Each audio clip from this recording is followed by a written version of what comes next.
James Marriott, thank you for joining me. Thanks very much for having me. So I think you and I are both really concerned about whatever this thing is that we call the literacy crisis. And I have a lot of, complicated thoughts about this. I've been trying to work them out and systematize them a little bit more. So I thought it might be helpful if we started this discussion by just asking, what is the literacy crisis? Yeah, it's a really good question. I guess the best way to explain what I think I'm getting at is in statistics, which show, I think, pretty consistently in the UK, in America, virtually everywhere, that reading is in quite severe decline. There was a survey recently in the UK that found that a third of UK adults have given up reading for pleasure.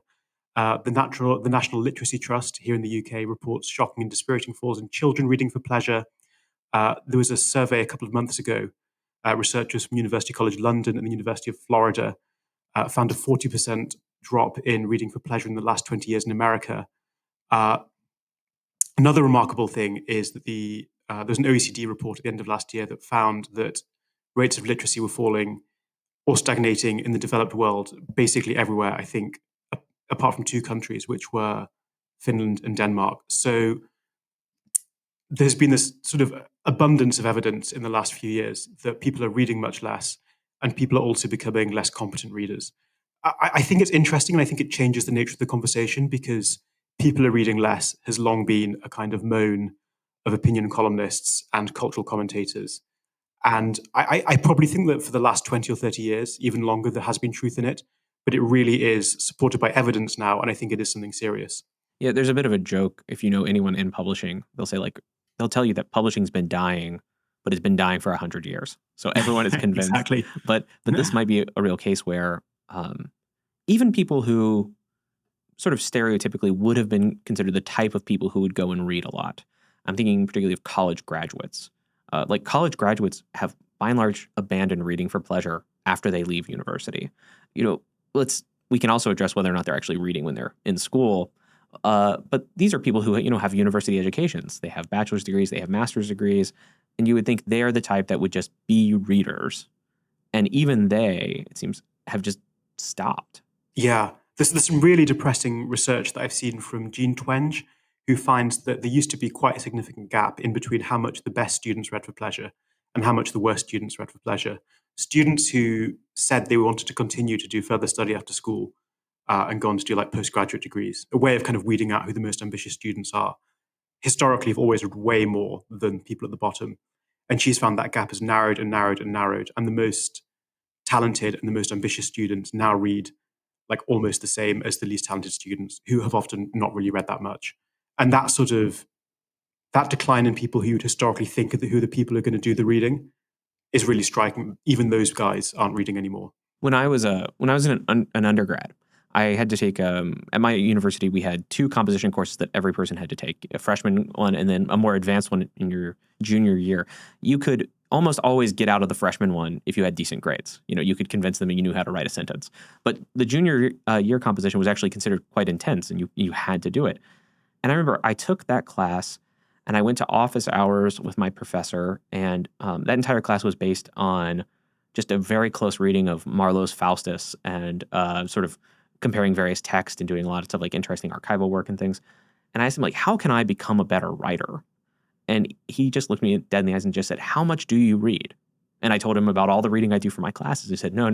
How much do you read? Not how much are you assigned to read, but how much do you read? And that's when I realized I considered myself quite ambitious. I was going to go on to graduate school. I eventually did. But even I had basically just relegated reading to my coursework. I wasn't even picking up a newspaper. That was one thing he suggested I start doing. I wasn't reading that many novels outside of class. I wasn't reading, articles that were written for a place like the Times, where you write. I mean, have you seen this elsewhere? The decline of reading for pleasure. Yeah. I mean, have you seen it in your own life or amongst people that you know? Yeah, no, I totally have. I've always read a lot. I was raised in a household that worshipped books, and I've always I've had I guess almost a slightly moralistic attitude towards reading. I've always felt I should be reading, otherwise I kind of judge myself for not doing it. And I remember it was after I graduated from university that I realized that the other people on my English literature degree, some of them had basically just stopped reading books after they graduated. You kind of think everyone in English literature degree is there because they love reading books. That's going to be a lifelong thing. And I was sort of surprised to find that there were people who had done the degree, read the books, that they were assigned, and then I think for them, reading was over and that was done. In some ways, I almost think this is a kind of bad thing about the expansion of higher education, is that it allows people to think that education is this specific time limited thing that happens to you. You acquire it, then you're educated, and then the work of education stops.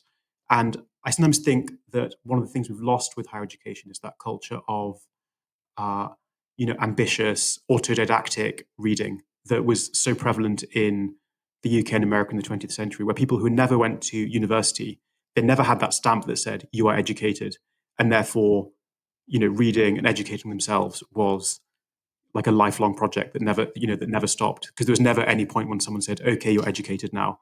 And I have a lot of admiration for that tradition, and I don't know, I find it quite inspiring, and I always want to kind of feel like I'm following in those footsteps of people who always want to learn. Yeah, there's this great book, The Intellectual Lives of the British Working Class by Yes, Jonathan by Jonathan Rose. Rose. Yeah, that's sort of the classic of like learning about autodidacticism, especially in the Yeah. UK, where you'll read about, the example everyone uses, but it's the best one from there, is the Welsh miners who would form libraries and sort of like reading guilds, essentially, that would have circulations in the tens of thousands of books. And you would meet men who, there's one man that Rose mentions in that book. His wife taught him to read when he was in his 30s.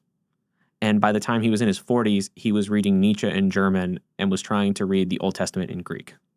And so he had gone from essentially an uneducated miner to what we would consider to be someone with a really robust intellectual life in a decade. Yeah, I find those stories so moving. And I think it's inspiring and it's sort of liberating in a way, because reading those stories of those people who are educating themselves in such adverse circumstances, I think you can really be like, wow, you can really read whatever you want if you put your mind to it. There's a whole wealth of knowledge and learning out there that if you really are determined, you can like just go and acquire. And I think that's, it's one of the reasons that I love that book. Okay, so we've already started talking about like the joys or the beauties of or the potentials of reading, but we got to go back to a little bit about like what exactly this crisis is. So we see that people are reading less, but my suspicion is that well, let me tell you what my big suspicion is about the talk about the literacy crisis. Maybe a little bit of dissatisfaction with this too, and an opportunity for us to kind of enrich the discussion. Is that it seems like Yeah. it might not just be one thing. We call it the literacy crisis, but there's at least a couple of different things going on. We have childhood education. We don't really need to talk about that too much here about like phonics and things. But also, I've seen reports that, for instance, Gen Z parents don't read to their children as often as millennial parents did, and I think millennial parents probably read to their kids even less or less often than their parents did. So there's been less of a culture of introducing your children to reading from a young age. So there's something there about education, and then about what we encourage students to do while they're in school. We've moved obviously to using, or at least in the States, tablets and laptops or Chromebooks are in almost every classroom. I don't know what it's like in the UK. Yeah, we have similar problems. But it's become very common. We also have another problem with screens, with attention spans, the fact that people are, let's use it loosely, but like addicted to their phones. But then we have the decline of reading for pleasure. That might be a distinct thing. It might be related to all of this. And then we also have these larger worries about how literacy is somehow connected to participation in democratic politics. And I find that the discussion of the literacy crisis currently kind of throws all of them together. And you wrote this piece on Substack. I think you called it your magnum opus, the dawn. Ironically, I should add. I don't know if that came across. I actually bashed it out on holiday. Yeah. The dawn of the post-literate society, and and I think in your essay you didn't say that these were all the same thing, but you sort of treated them all as aspects of like one singular problem. And so I don't know. Let's talk a little bit about how these various factors might be kind of coming together to cause one big problem. And I think if we piece them out a little bit, maybe we'll be able to talk a bit about what solutions might look like down the road. I guess I do bundle them together in that essay into one factor. And I think that is because I basically do think there is one problem. And I think it is the transformative effect of smartphones on our culture and society. It's not that I don't think that other things might have influence around the margins, but I think the story of the collapse of reading is the story of addictive digital technology. I think there's certainly an argument that it starts earlier with television. in the 80s. Some of these reports about like declining IQ, which people have linked to smartphones. Some of those trends maybe seem to go back to like when TV really began to saturate people's lives in the late 70s and early 1980s. Uh, but yeah, my position is basically kind of almost monocausal. I think we're living through the crisis of addictive screens and the dawn of the screen age. So why don't we tell everybody about your relationship with your phone? What's your what phone do you have now, James? I have this thing, which is a kind of dumb phone. It's called the Chin F21 Pro, Mm-hmm. which is I think it's a decent option if you're looking for a dumb phone. I increasingly talk to people who are. I think it's a pretty good option. It's sort of is halfway between a total Nokia brick and a smartphone. So it does things like WhatsApp, Spotify, Google Maps. It's also intolerably tricky to use, and therefore I find it basically unaddictive. People sometimes say that a phone is supposed to be a tool, which a smartphone is basically a tool that you can use or misuse. I completely disagree with that. I think smartphones are designed to be addictive because technology companies want us on our screens as much as possible. For me, this phone, I think, is sort of something that works as a tool. Like if you get lost, you've got Google Maps, you can listen to music. I never really find myself staring at it. All I can do is sort of like pathetically refresh the Guardian website on its tiny screen, and that kind of becomes boring. No offense to the Guardian after like a minute. Well, it's not the Guardian. The Guardian that's boring. It's refreshing the Guardian that's boring, right? Do you even use WhatsApp on that phone? Yeah, I do. I can see WhatsApp messages and I can reply to them briefly, but it's given me a quite good discipline of I see all the WhatsApp messages coming in. The really urgent stuff I reply to. I might send my girlfriend a voice note, but I have the WhatsApp app on my work laptop, which means that I tend to like a couple of times a day I can sit down and do WhatsApp on my laptop and sort of deal with the messages as a kind of incoming bulk rather than like constantly trying to keep on top of them. I think that's actually against my expectations. I wouldn't have thought before I got that phone that WhatsApp was the big distracting thing on my phone. I think that's been one of the most noticeable things is not feeling like I'm always on the verge of having to reply to someone or I'm always listening out for a new message and being able to kind of package up WhatsApp messages into sort of, like 15 minutes or half an hour at the end of the day when I just go through and reply properly on my laptop has actually been quite a big unexpected difference in my concentration. Yeah, because I think everyone got really worried that we were all drowning in emails maybe a decade ago. But now I find that people who are trying to like coordinate like professional matters or like set up a meeting or something, they want to do it via messages, or they want to do it via WhatsApp. Um, did you experience any kind of like negative social consequences? Like, are people offended that you don't respond to your WhatsApp messages? I don't think so. I think since I've got the dumb phone, I think the volume of electronic communications in our lives has increased so dramatically that I think I could be wrong and I could be offending all my friends and they will hate me as I say this. But I don't know if you found this. I think there's a bit of a wider social expectation that like there is such a volume of incoming electronic mail on WhatsApp and on email. It's just impossible and insane to attempt to reply to all. And I kind of accept that like I might text someone and I'll hear from them 2 days later because nobody can possibly reply to all their WhatsApps and all their emails. Obviously, if I didn't reply to my girlfriend for 2 days, I think she'd be justly offended. But I do think I've slightly benefited from maybe like lowered expectations about how much communication you have to be on top of. Do you find this, or am I offending everyone? Oh no, I mean I have always told people that I'm a notoriously bad texter, that I would take forever to respond. And I eventually stopped saying that I was bad at it. And I was just saying, I'll get to it when I feel like it's appropriate to respond. And I found that most people don't care. Yeah, most people, even if I see them in person 2 weeks later and say, "Oh, I meant to respond to this," they usually say, "Oh, it didn't matter." And so Yeah, it's this weird it's this weird cultural moment where we send messages as if they're urgent. We yeah, fire off any thought we have to someone, uh, but actually we don't care all that much if they respond quickly. yeah, And people typically know that if they really need to get a hold of me, they can just call, and that is the virtue of having some kind of phone, right? Like you can get yeah, a hold of me. It just needs to be like urgent enough that you're actually willing to spend 5 minutes on the phone. yeah. I'm a big fan of the phone call. Bring back the phone call. I think. Yeah. But I'm a millennial, and we were all like sort of notoriously scared of calling places. like, I know. like we were like sort of anti phone calls by the We should time have we were like surely grown 20. up by now. Yeah, yeah.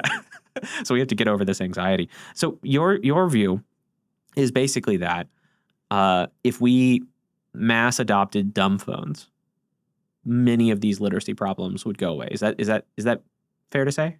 Yeah, I think so. Although the caveat on that is that I think that like a lot of the addictive properties of phones also inhere in laptops. I think it would improve things if I'm got a dumb phone. But I think we now live in a world of ubiquitous screens that goes beyond just phones. Uh, and I think my ideal state of the internet actually is that little moment in the early 2000s. I don't know if you had this, where you have your big desktop computer in like the family kitchen Hmm. or in the living room. Hmm. And if you want to use the computer, you have to go to it, you have to sit in front of it, you use the internet and all its marvels. And I'm not like anti-internet, so it has many obvious benefits. And then it's in its place, and then you can go and do other stuff in the rest of the house. I think it's like the ubiquity and the portability of internet, which has really allowed it to take over our lives. I think smartphones are the most dangerous part of the problem, and I think they've been engineered to be dangerous. And I think it would make things better if we got rid of them. I'm not naive enough to think that like flowers and sunshine would break out tomorrow if everyone had a dumb phone. Although I do think things would improve a bit. Yeah. So let's talk a little bit about how they are designed then. Like, so say a little bit more, like what is it about the smartphone or the laptop that makes them like so addictive? I mean, I think this stuff has been pretty kind of extensively studied. And there have been all kinds of whistleblowers from within companies like Google and Facebook and Apple who've told us that these devices aren't neutral tools. As I say, they're designed to capture our attention. A lot of tech companies make their money by showing us ads online.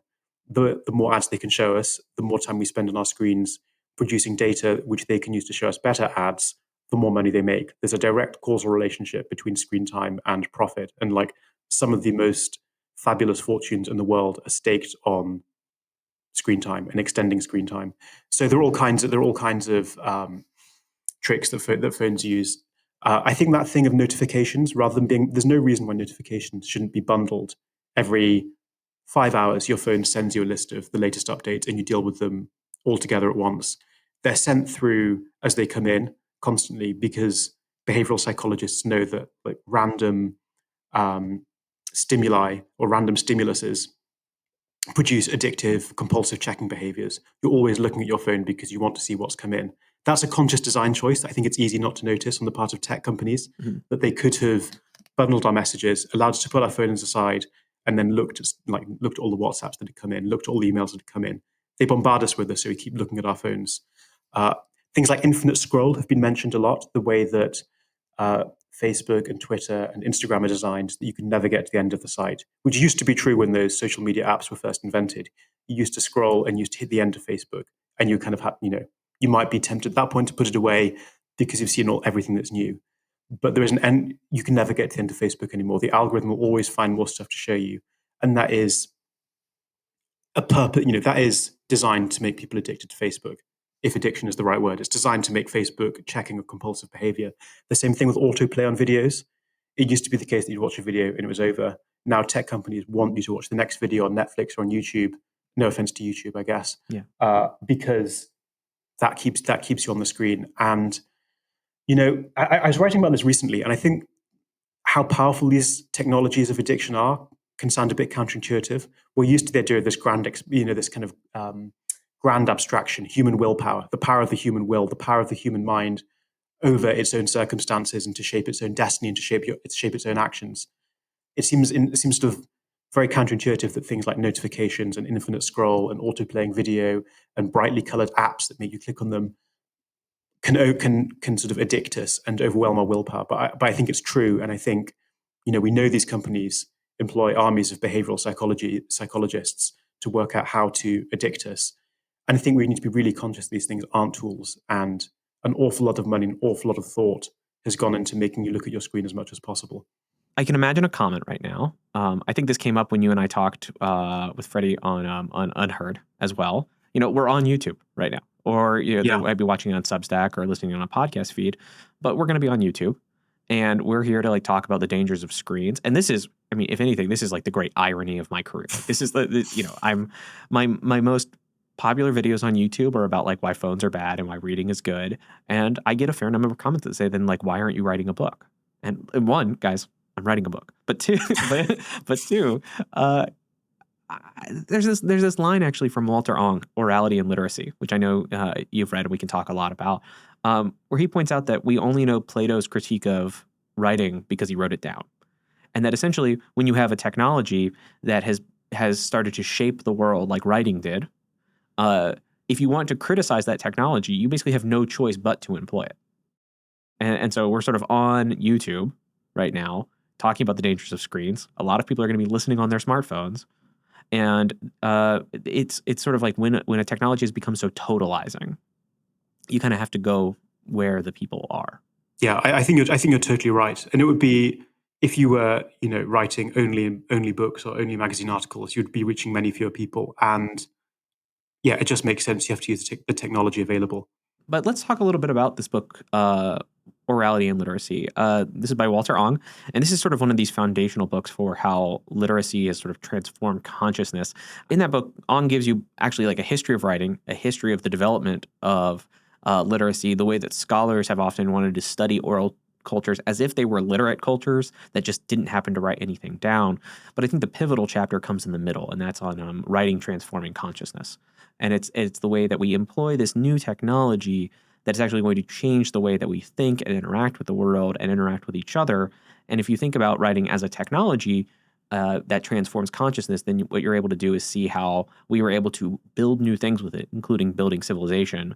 And so if we were to sort of abandon literacy, you might expect some sort of like devastating consequences, or at least the world would be quite different than the world we've become used to living in over, say, the last 1,000 years, especially in the last 500 years when literacy became sort of a mass, widespread phenomenon. Yeah, the thing that I found really striking about that book was his description of the way that if you're living in an oral culture where all the information you have is the information you can speak, there is no way of preserving information other than remembering it. So if you want to preserve information, he says you have to think memorable thoughts. So oral cultures have to devote incredible cognitive capacity simply to preserving information. And they do this in things like rhymes, aphorisms, cliches.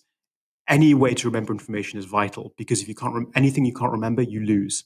So every tribal custom, every bit of knowledge about, you know, the landscape, the tools that you use, it has to be remembered. And if you can't remember it, it's gone. And I think one of the kind of an argument I found so interesting in that book was the way that when we when humanity adopted writing, we freed up enormous spare cognitive capacity because we weren't completely devoting ourselves to memory. And we had all this sort of spare brain space for analysis and abstraction and all these things that are characteristic of literate cultures. The other point he makes, and this is echoed in another really fascinating book by the classicist Eric Havelock, is the idea that when you put a text on the page in front of you and you can pin it down in front of you, you can analyze it, you can refine it, you can question it, you can study it in a way that's just not possible in spoken communication. Spoken words are always disappearing. You can't pin down a spoken phrase and analyze it and refine it in the way you can pin down a written phrase.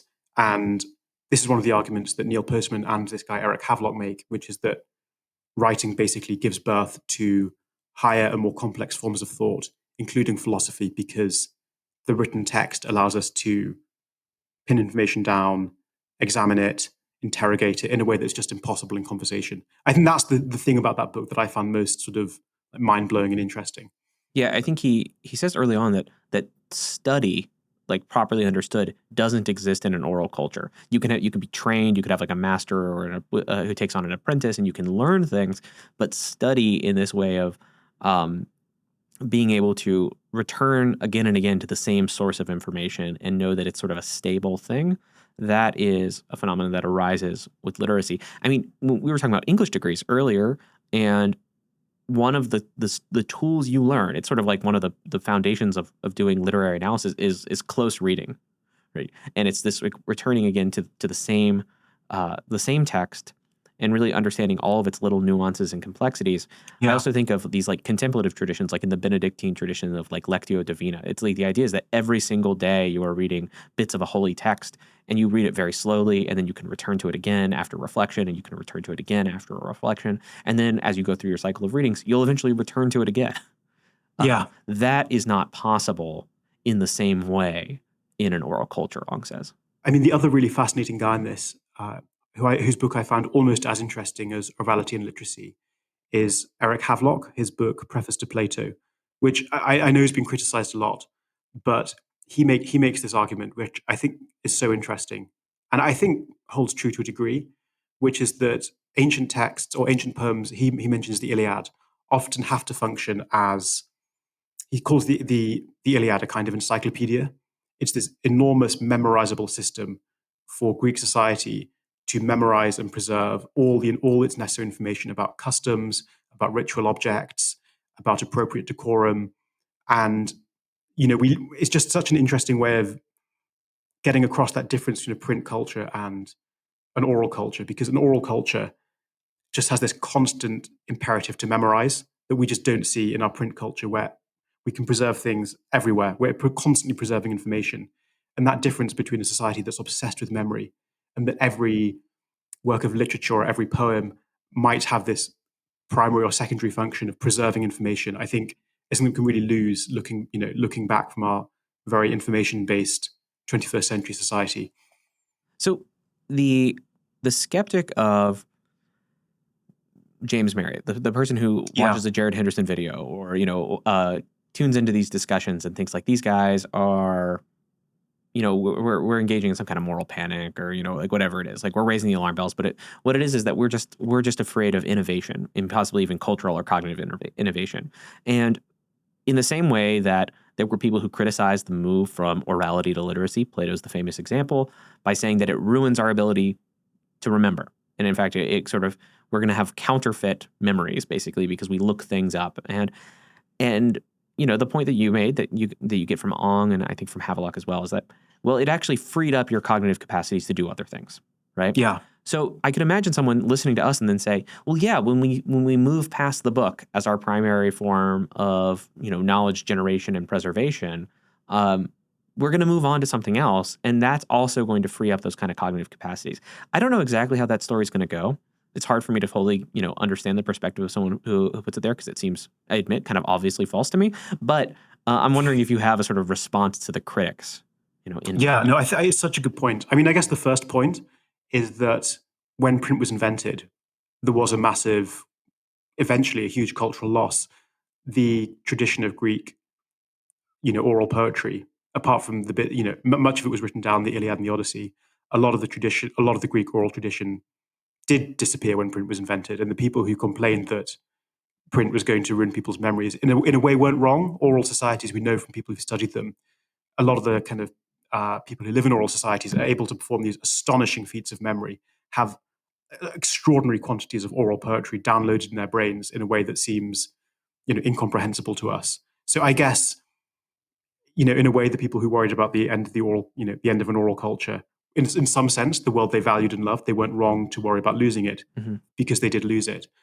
I guess, I mean, I don't know if this sort of takes us a bit ahead, but my argument would be like, I think particular communications technologies enable and facilitate particular worlds, particular political systems.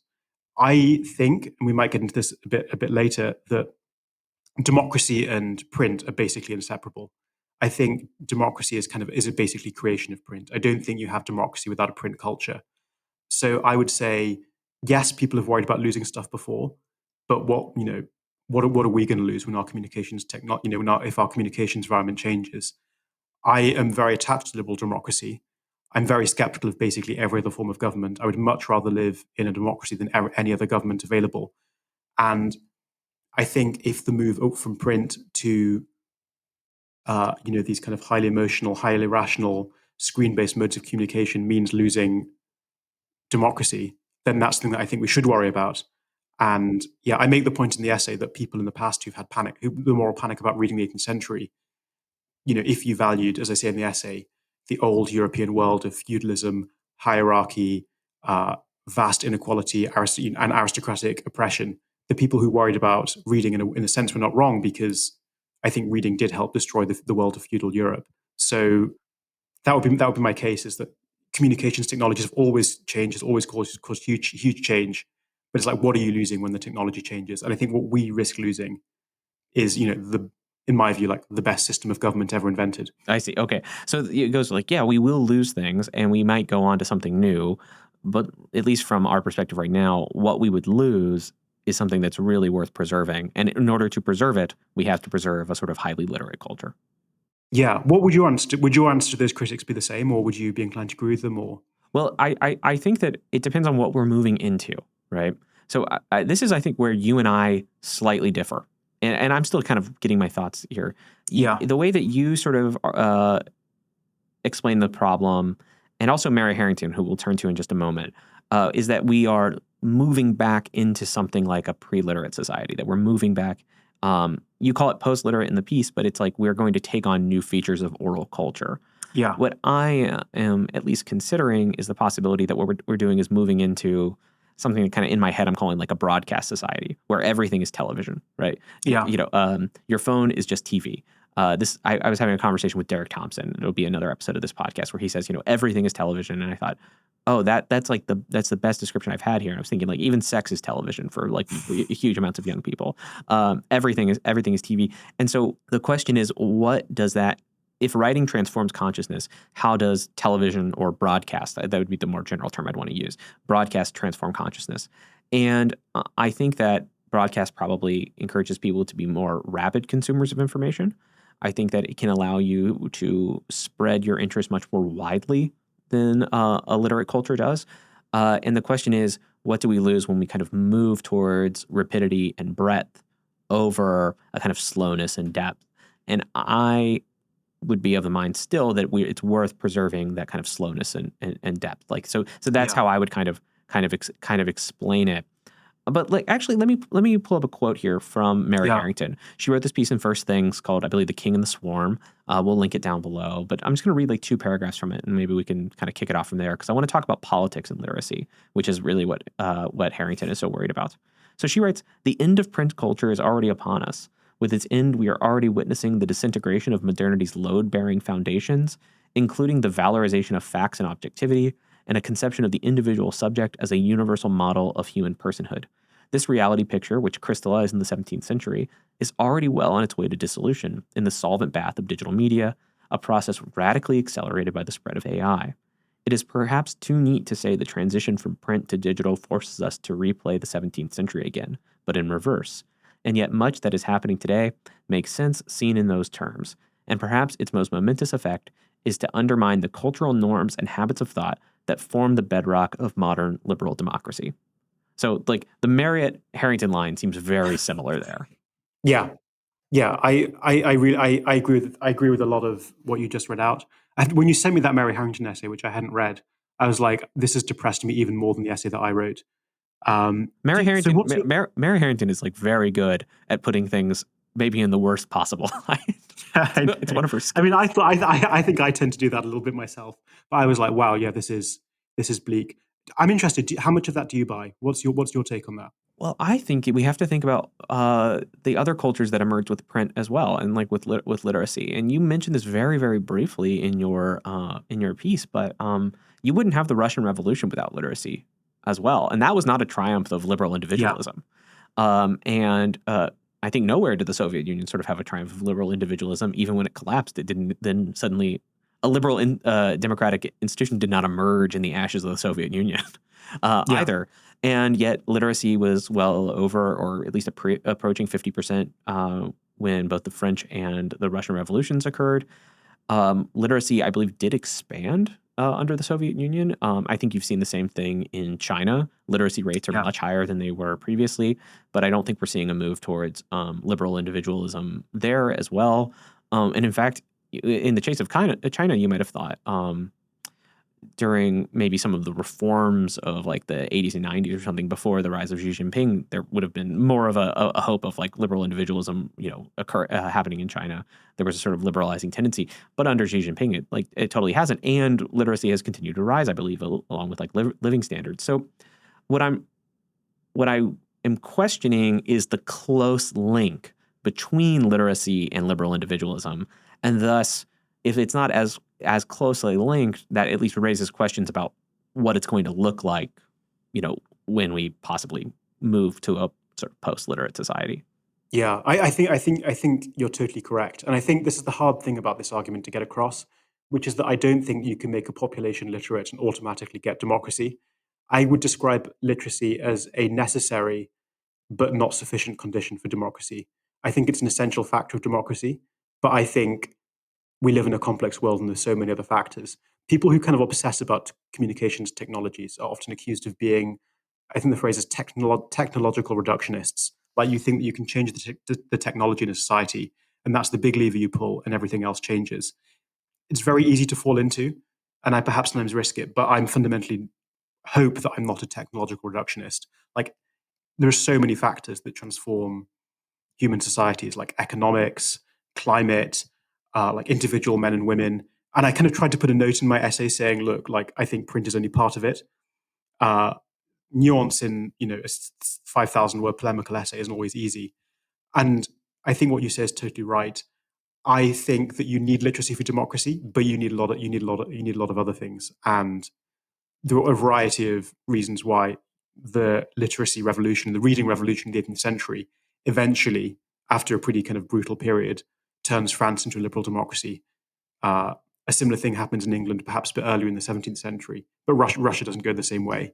And those are just totally different societies. I'd never want to say that like literacy is the only factor that matters and technology is the only factor that matters because there's so much stuff going on. I sort of chuckled when I read that note in the middle of your essay, I admit, because I was like, all right, James is like trying to like add a little bit of nuance into the discussion. And then I looked at the comments and like I did not see that nuance. There were people just like, well, I mean, I don't know. You seem to be speaking to something in that essay that a lot of people can sense. Like they feel that like the world is shifting underneath them, and like literacy seems to somehow be related to it. But I think you're kind of pointing this out. It's so easy to go for these, reductionist explanations. But wait, I'm sorry, I'm thinking on my feet here, James. But couldn't they just say that you're being a technological reductionist, not about literacy, but about like smartphones? Yes, and I guess, yeah, and I think that is a criticism that I have to anticipate. I guess I'm not a technological reductionist, but I am, what might you say, like a technological importantist. Like, I think technology and economics are like, two of the most important forces in human affairs. And when you undergo significant economic change or significant technological change, you should expect enormous cultural and social change. And I think ignoring that is its own kind of reductionism and its own kind of like misguided view of history.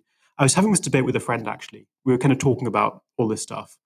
And a lot of the factors in the rise of populism in Europe and America can so obviously be traced to political and economic factors. So we're saying, you have the iPhone and you have the huge technological change that we're under, the huge social and political change that we seem to be undergoing at the moment.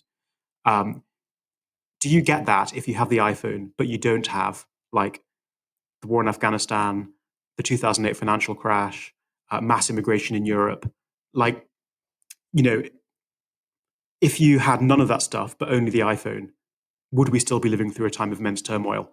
And I guess the answer has to be somehow that like that technology is interacting with like anti-elite sentiment in a way that's producing the particular situation we're seeing now. I do think that even in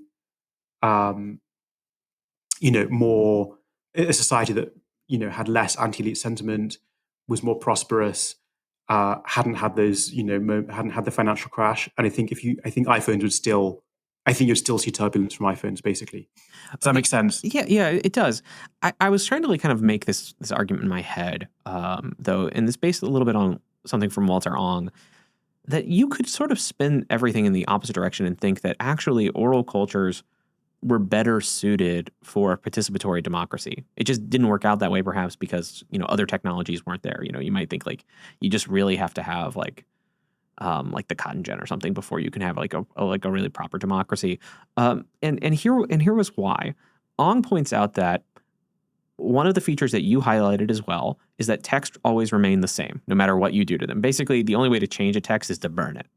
And that means that properly speaking, you can't actually refute a text because it will always sort of remain there. And it's only persons that can be refuted. And you've refuted them when they've recanted or when they've changed their mind and when they've responded to you in a new way.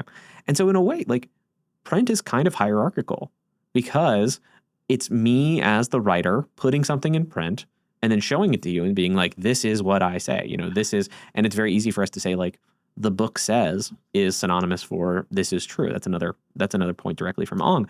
So your point is literacy is an enabling condition for liberal democracy. Yeah. But literacy and print culture are also an enabling condition, or a necessary condition probably, for mass propaganda campaigns, and for a sort of different style of totalitarianism that, frankly, monarchs of the 16th century would have salivated over. Yeah, I think it's such a good point, and I guess my argument back to you would be that we might not acknowledge the way in which the hierarchies that print enable are a feature, not a bug, of the liberal democracy we've known. So the print culture we've experienced and that seems to be dying away now has really privileged the voices of experts. Until quite recently, if you wanted to get your opinion out there, you wanted to get your view out there, you wanted to get an article in the New York Times, you wanted to publish a book with your ideas, you had to be an expert and you had to have establishment credibility and you had to have other experts take you seriously. And that is a hierarchical aspect of liberal democracy that I think perhaps isn't acknowledged. It might be democratic politically. It's not democratic informationally, if that makes sense. Like there's a real mismatch in who gets to make their views known, who gets to speak, who gets to create information that's widely known in a society. But we also had, in the 19th century, we had the rise of yellow journalism. In Timothy Wu's Attention Merchants, he documents how basically fake news was invented in the 19th century as a business model. So, I mean, even then, we still had this kind of anyone could do it if they could just find the financing or something. I think that's true to a degree. But John Byrne Murdoch made this point in the Financial Times recently, which is that even until the internet, there was still a really high bar to get into print, to get your voice out there, to be able to contribute to the conversation and participate in public discourse. Even at that yellow journalism end, like the people who were capable of becoming journalists in the 19th century, even at the very lower end, you had to have some kind of education and training, and there were gatekeepers letting you in there. I mean, a lot of that stuff, I agree, at the bottom end looks pretty kind of, mad and terrible and bottom feederish. But a really significant part of the digital revolution is the utter abolition of gatekeepers and this total democratizing of speech, which I think we have to accept as a good thing in some ways.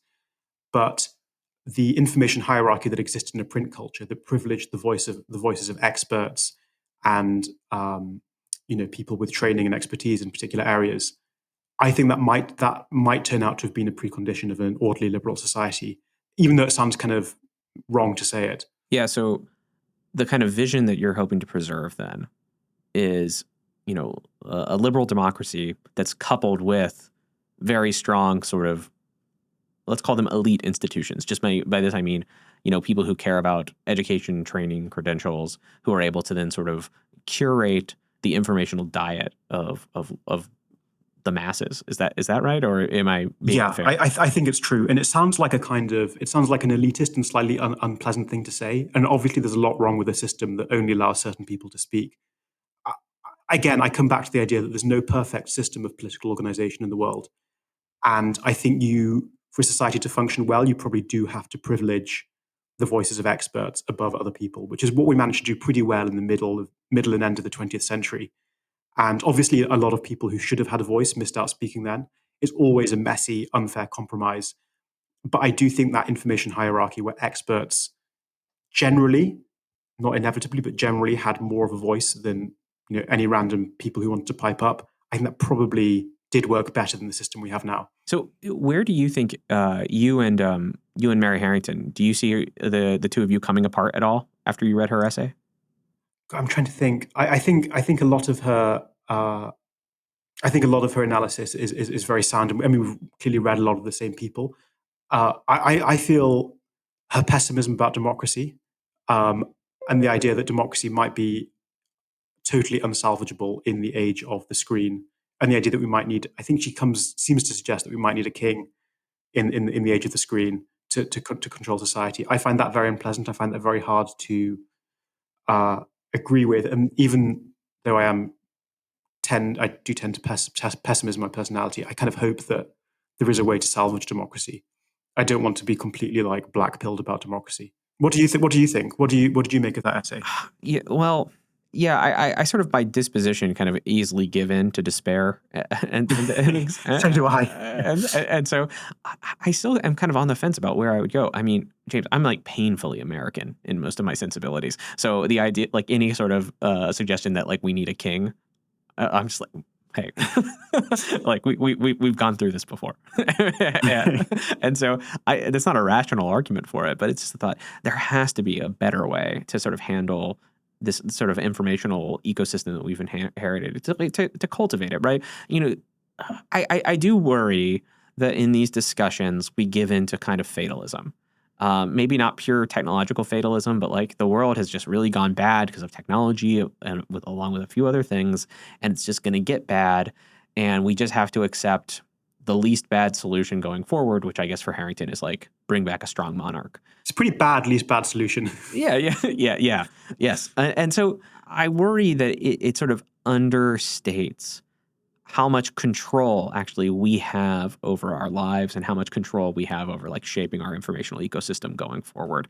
Because you do see people, I think I see more Gen Z people, and even I don't exactly know where these generational boundary lines are. But, you know, people who are like teens or like very early 20s, they seem more skeptical of like big tech and screens than anyone of like my generation. I'm in my 30s, and we kind of really embraced it. In fact, we embraced Facebook, we embraced Twitter, we embraced MySpace when that was a thing. You know, we embraced YouTube. We embraced all of these technologies with the thought that they would be really transformative politically in a way that we all thought would also be democratizing. That was kind of the hope. I mean, do you remember what it was like to follow the stories in the Arab Spring, right? Which was like largely being networked on Twitter. And it was like it was like the first hashtag revolution that you could find.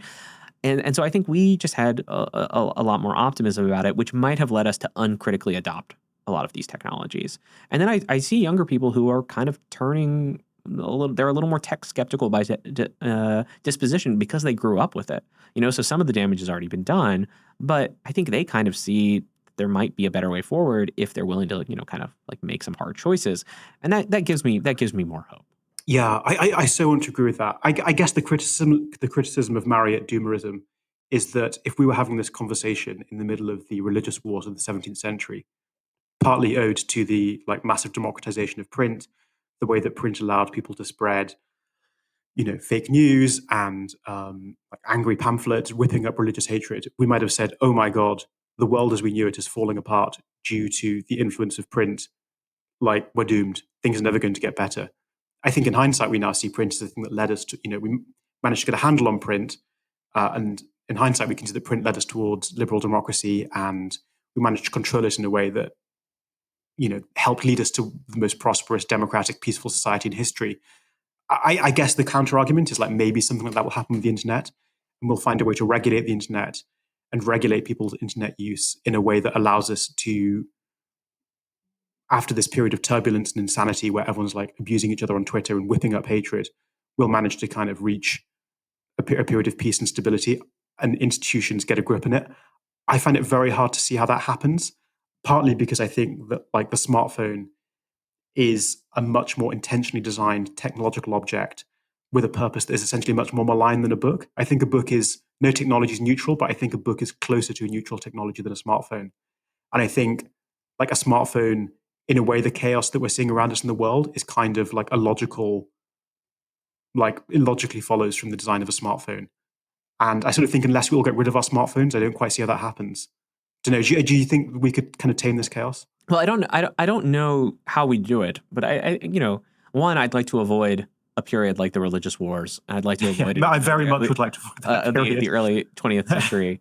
But you can imagine how a very sort of wistful Catholic traditionalist at the time would have thought, like, oh, they're going to get over this print stuff, and then the Pope's going to really reassert his strength. But the Pope is still an institution that exists. It's important to millions and millions of people across the world. But the papacy is nowhere near as powerful as it was sort of before the rise of Protestantism, certainly. And print culture certainly played a role in not destroying, but severely weakening and altering, one of the oldest sort of political and religious institutions that we have. And so whatever comes next, whatever world we are left with, which surely going to be look almost, unrecognizable to us in, 100 years or something.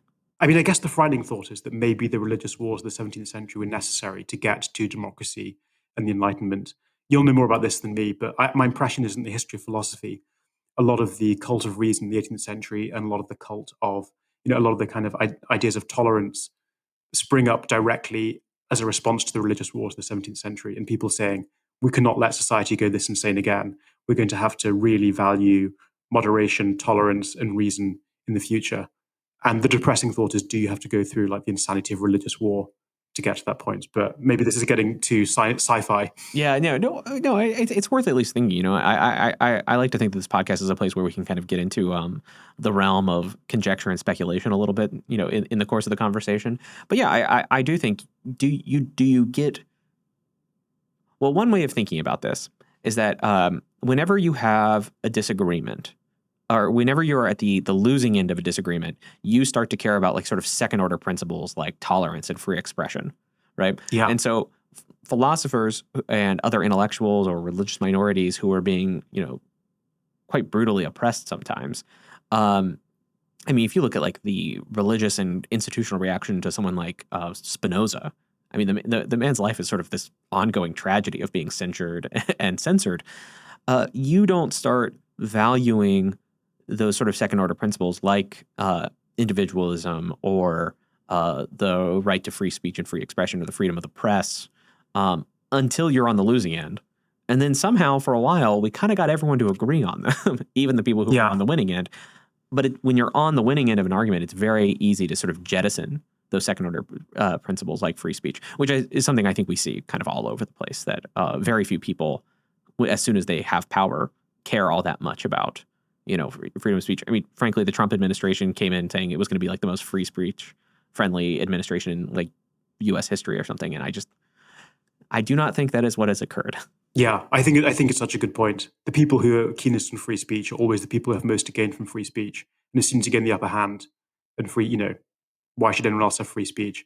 I guess with the argument being, this is me maybe straying somewhat beyond my historical competence, that in those religious wars, which completely devastated Europe, basically everyone became the loser because of the absence of tolerance. And the situation was so vicious and so horrific that eventually you had to say, okay, we're all losing from this. We're all in that, loser position that you say causes us to value these second order principles.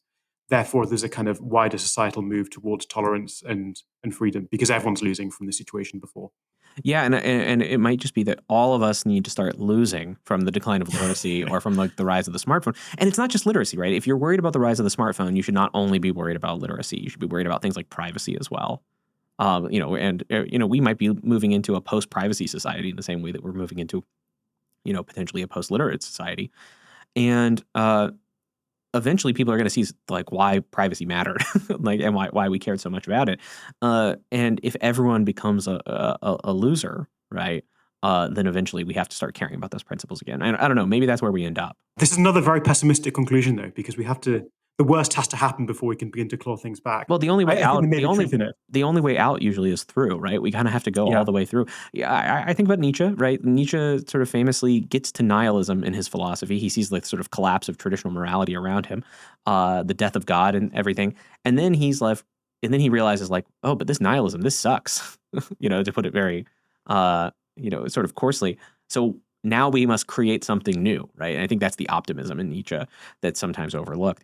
And, for us, it might be that we see the collapse of literacy. We see potentially the collapse of privacy. We see the collapse of these sort of higher elite, literary institutions that would sort of promote a culture of letters.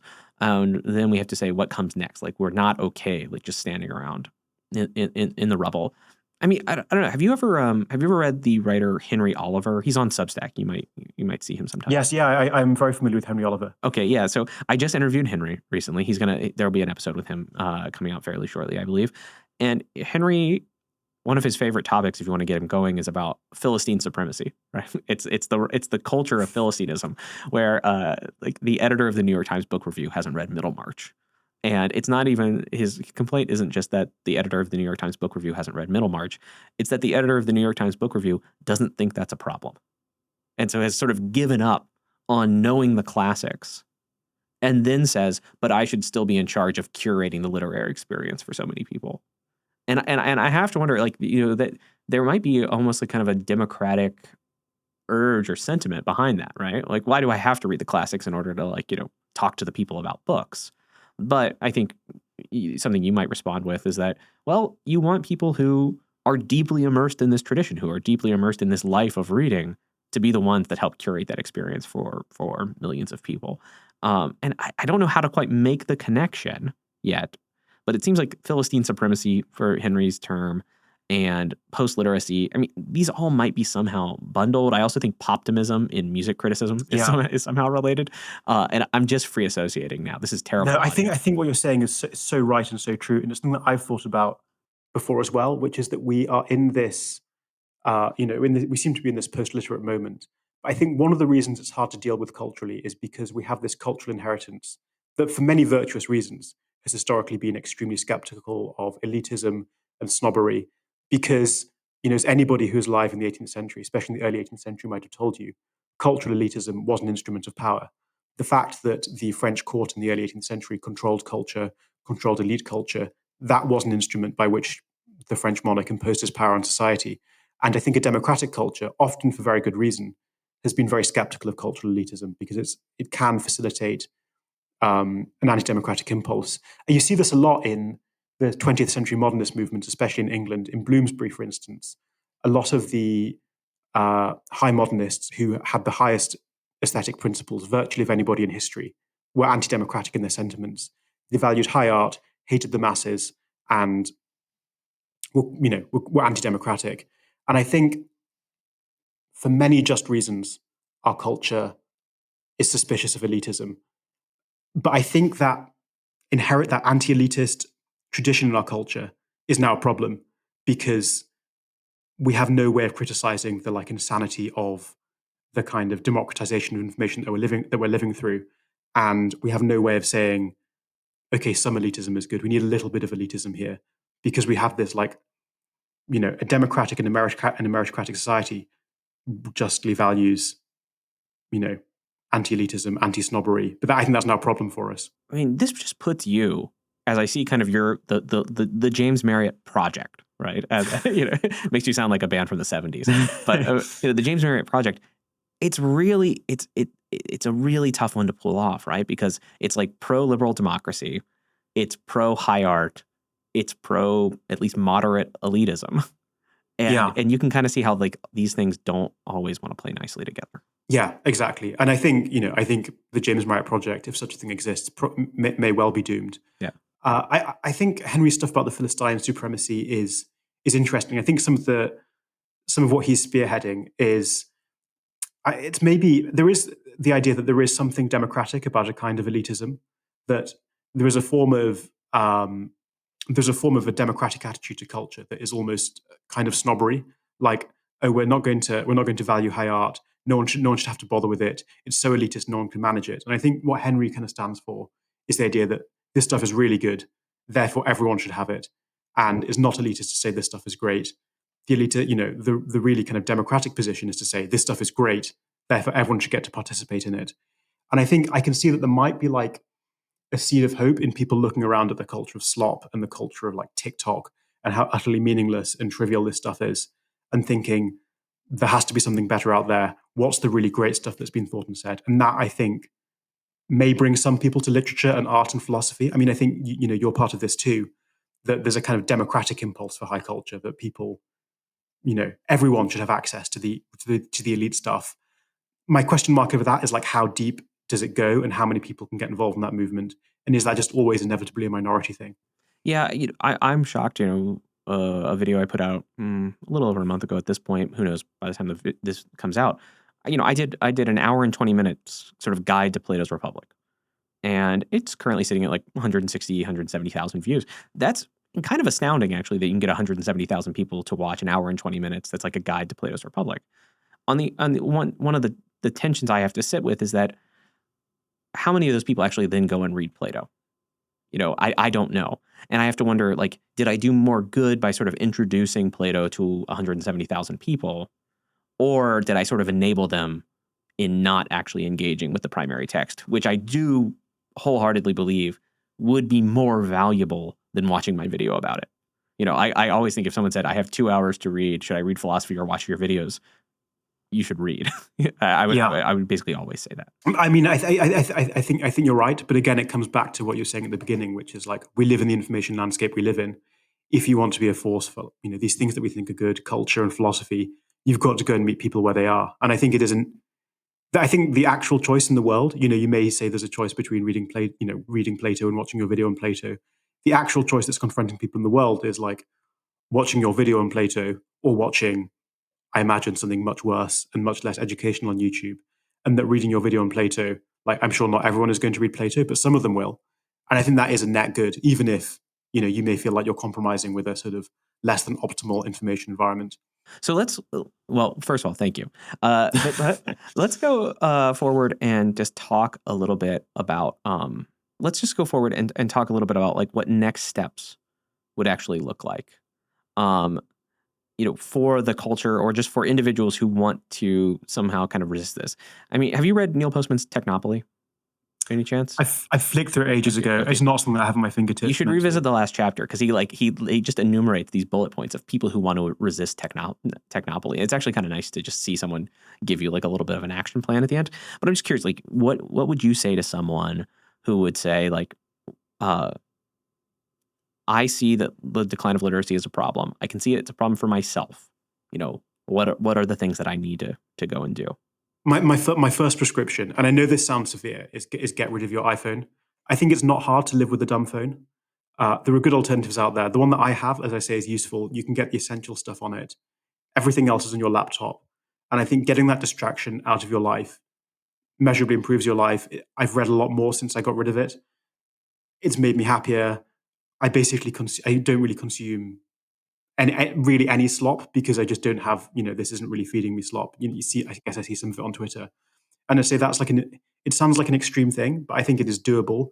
I see more people doing it. I have a column in the Times in London, and I increasingly hear from readers, and this chimes what you said, like especially young readers who have read me writing about, getting rid of my smartphone, and they've either done it too, or they also want advice about doing it. I think that has the initial benefit that it's just good for you. I think you have a happier life without a smartphone. And I think it begins to have a kind of secondary benefit, which is like the more people who do it, the more you might get a bit of a movement going of people who have made a conscious decision to reject some of the worst aspects of technology. And that could be the foundation of something. Like I don't have delusions of grandeur. I don't think it's ever going to be a lot of people doing that. But I think if there's a minority of people who have made that conscious decision to reject, this kind of malign Silicon Valley addictive entertainment devices, that might be the beginning of something. And like, I guess one of the points that I tried to probably didn't get across well enough in the essay about the decline of reading was that there's never been a society in which everyone has been like a deep reader. There's always been really serious reading has always been a minority pursuit. And it's hard to say without self-aggrandizing, but I think those people are overrepresented in cultural achievement and, functioning democracies and stuff. So if you can be one of those people who is reading a lot, I think even if it's just a minority, that could have real social effects. Maybe that's wildly over optimistic. What do you think? What would your prescription be? I mean, so I still have my phone, so maybe I need to like learn how to live with a dumb phone again. I tend to think that the very first step is, reading is actually not as hard as people think it is. They want guides on like how to read hard books. I've talked about it on YouTube, how to read the classics. Well, for most people who have like gone through like a standard K through 12 education in the United States, you are reading at a level that is at least enough to read like a Hemingway story or like a Fitzgerald novel, and you could just pick them up and read them. And I think that kind of admitting to yourself that this thing you want to do more of, like reading, is actually completely within your ability to do, is a very solid first step. If you want to build a culture of literacy, I mean, I've written about this as well about the male reading crisis, the fact that men have dropped out of reading more than women. That's the simplest way to describe that. And you say, how are we going to get more men reading? And I said, well, if you're a man who likes to read and you want more men to read, the first thing you could do is like read where people can notice that you're reading and then talk about the books that you're reading. And then like some of your friends might want to read more, and that's slow and it's boring advice. It doesn't sound revolutionary. But I often think like slow, boring advice has the virtue of being true. It's sort of like, hey, if you want to like lose weight or get stronger, it turns out that you like eat more vegetables and you go to the gym. Yeah. What's that phrase I always see on Twitter? You can just do things. Yeah, that's one of those cliches that just sadly is just true, or at least Yeah. under a certain reading, it's actually helpful to kind of imbibe, and I think it's like that when it comes to literacy for a lot of people. Now Yeah. And there it's are like an extremely exciting realization, I think. yeah, absolutely. So James, before we wrap up, um, I want to talk about what you think are some of the weak points in your argument.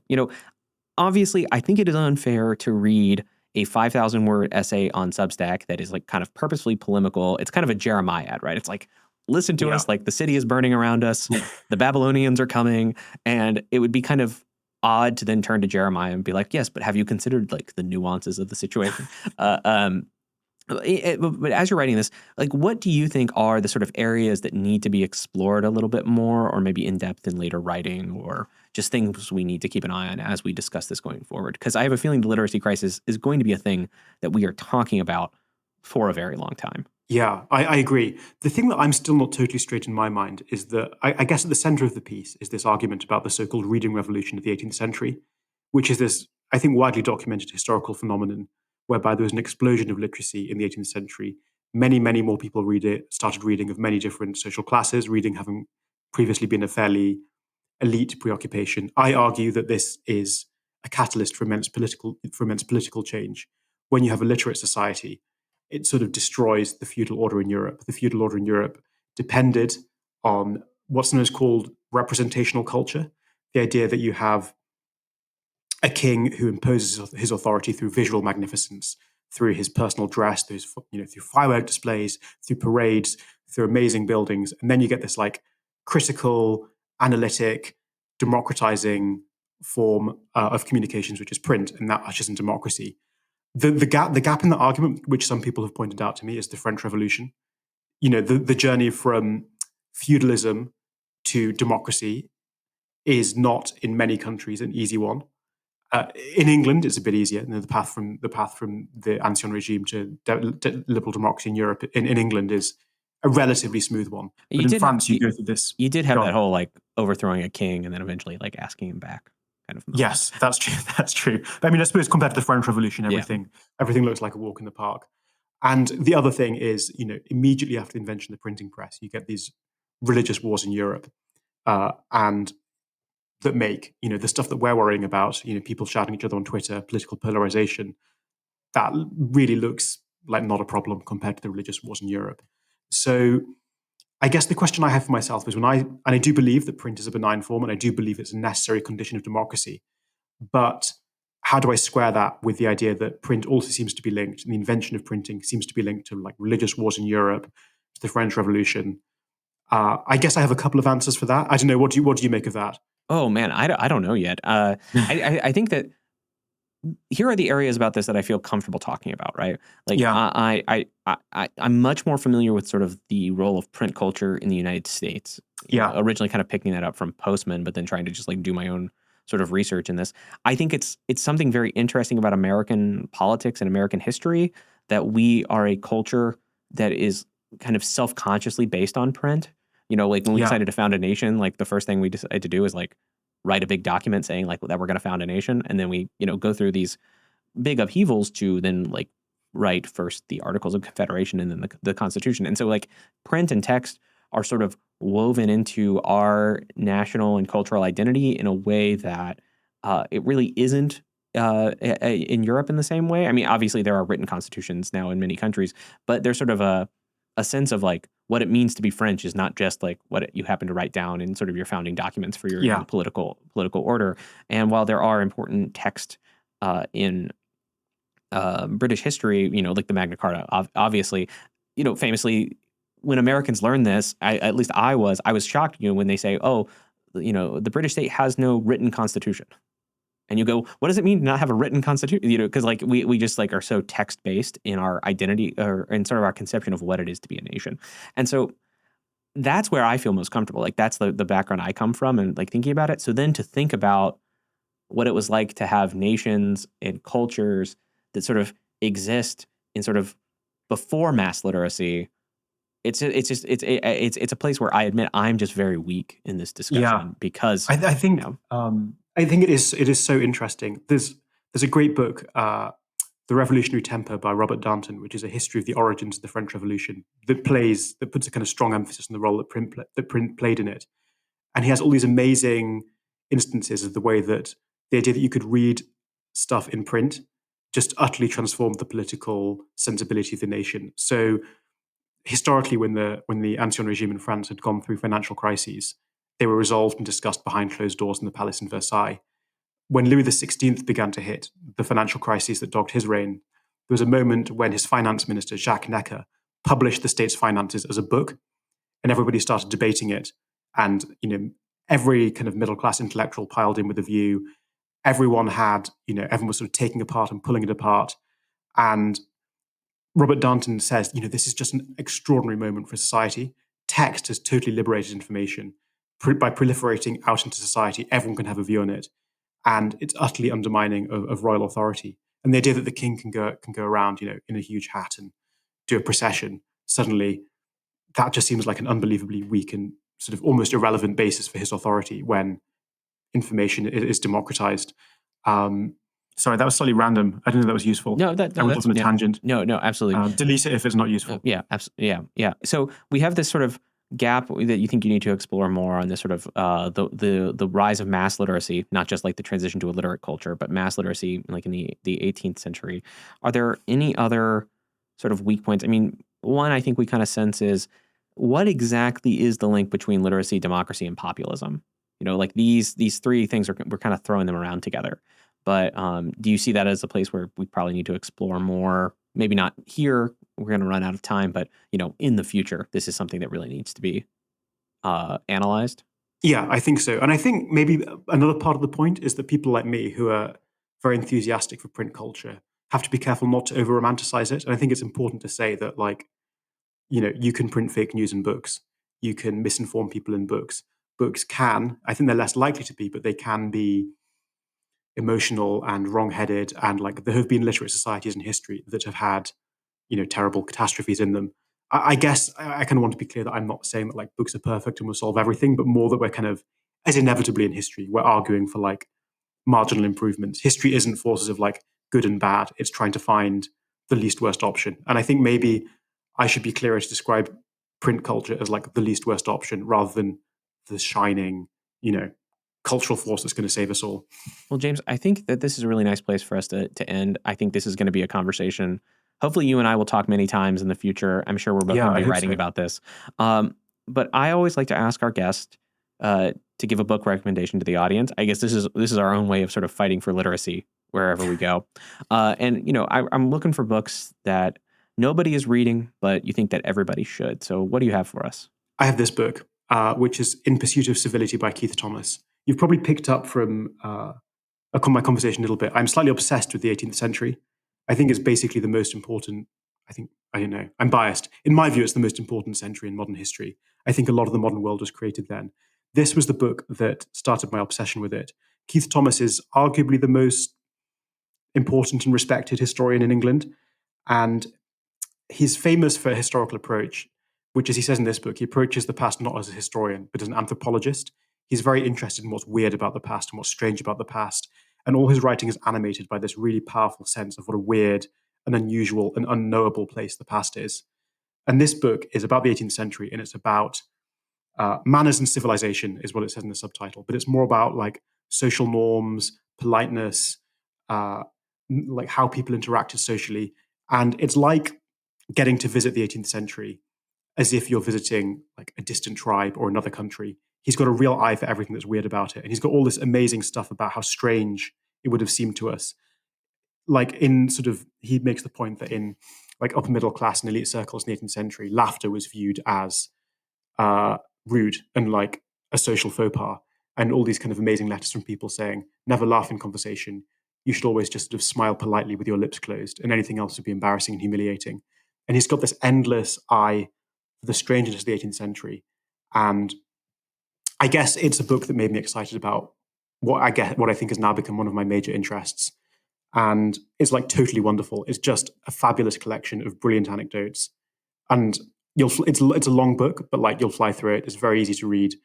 And I'm sort of obsessed with it. And I think, yeah, it's a book I definitely think should be more widely read. And if it sounds off-putting, it's not. It's super accessible and super interesting. And I think has a lot to say about human nature as well. All right. Well, that sounds great. James Marriott, thank you for joining us. Thanks very much.